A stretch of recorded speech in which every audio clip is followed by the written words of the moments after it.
let's start with the podcast, this blooming podcast. Because I saw the advert.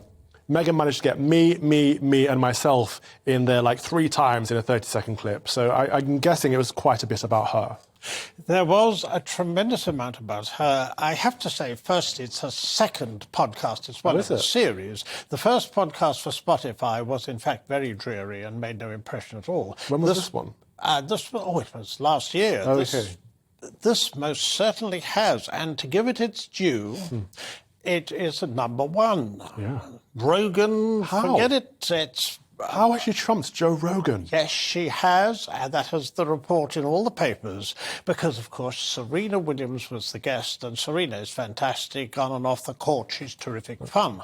Now, you mentioned Meghan's me. There is an awful lot of that. Now, playing the critic on the one hand, yes, far, far too much about her.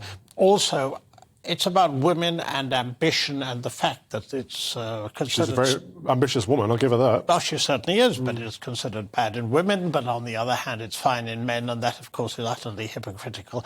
What Meghan doesn't do, and it would have added a lot of weight to it, is to give the Me Too movement credit for having broken the glass ceiling years and years ago. Of course, there's a great way to go, but equally there's not a single mention of that. Did she give anyone credits? Well, she interviews Serena, will say that, and will also say that there was a very controversial story. Serena was talking about the problems of going out in public, playing a match when you've had a family scare.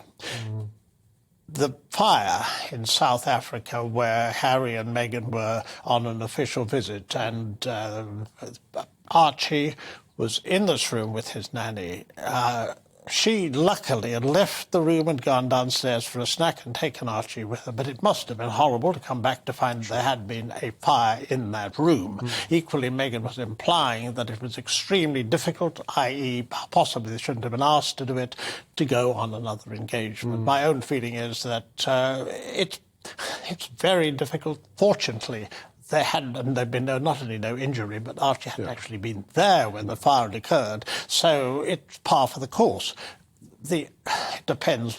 Twitter comes above other Twitter, well, absolutely. But I mean, they were going to District 6, which had been the scene in the 1960s of abominable forced removals by the apartheid regime. So it had a very, very strong emotional connotation. So, of course, I believe they should have gone. But equally, you'll find on Twitter fierce views both ways, and I mean, it's fair enough, because as a mother, surely if something's going on, even if Archie wasn't in the room, that instinct is going to kick in. No, absolutely, and that's what she was talking about. But expect Mariah Carey in another week, and it will be interesting. So she's got a series lined up, but at least she's doing something which she wasn't before. I mean, she got paid £18 million for this podcast series, right?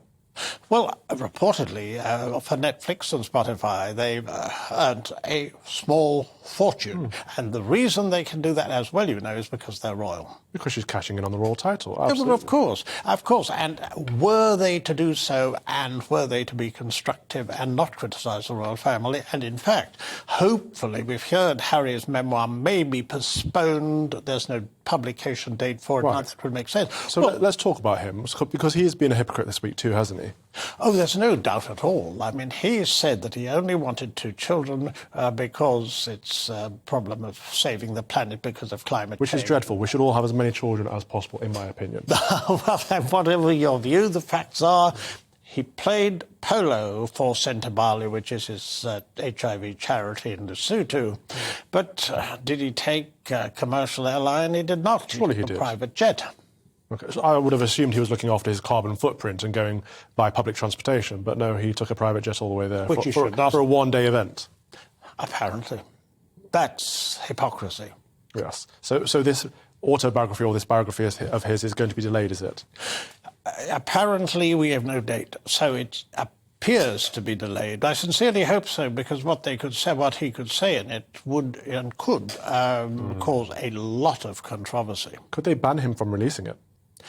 No way, I don't think anyone's talking about banning him from releasing it. What could conceivably be going on behind the scenes, which we don't know, is a great deal of pressure. For example, what would he say about the period that, he and William, how did they respond to Camilla during the rehabilitation period after Diana's death, this sort of thing. And remember, of course, we're approaching the 25th anniversary of that, and a tragedy, obviously something he was referring to in a speech after the polo event and paying tribute to his mother, who was truly remarkable, absolutely unique, glamorous, amazing, also in some ways manipulative, but no question her legacy is absolutely astounding.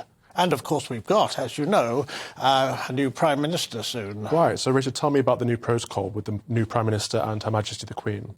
This time, it would seem, according to the reports, the Queen had hoped to come down, based at Windsor, possibly at Buckingham Palace, where, of course, the so-called kissing hands ceremony, where she receives the new Prime Minister, an audience usually occurs. The reports are now that because of the Queen's mobility issues, the new Prime Minister will be journeying to Balmoral, which is where Boris Johnson will be going when he bows out. So it is down to her accessibility. It is down to making things easier for Her Majesty the Queen. Absolutely, though this isn't official yet, of course. We don't definitely know, but these are the reports. It's quite noble that she's actually still working, isn't it? It's fantastic. Oh, it's an example to us all. She was a role model for everyone of an advanced age. Isn't that the whole point of the royal family? Well, a national unity and also the power they had, not only the power they have, but the power they deny to others, and head of nation, head of state, unique in the world. And an example of service and duty and obligation to each other and to the nation. She has been absolutely brilliant, but what's fascinating is that in an age, for example, where you communicate virtually, who does it better? I mean, they always used to call the Queen one-take Windsor because of her brilliance at Christmas broadcasts, but now, when so many are doing it, and it's the way, of course, we've done so during the pandemic, the Queen excels at it.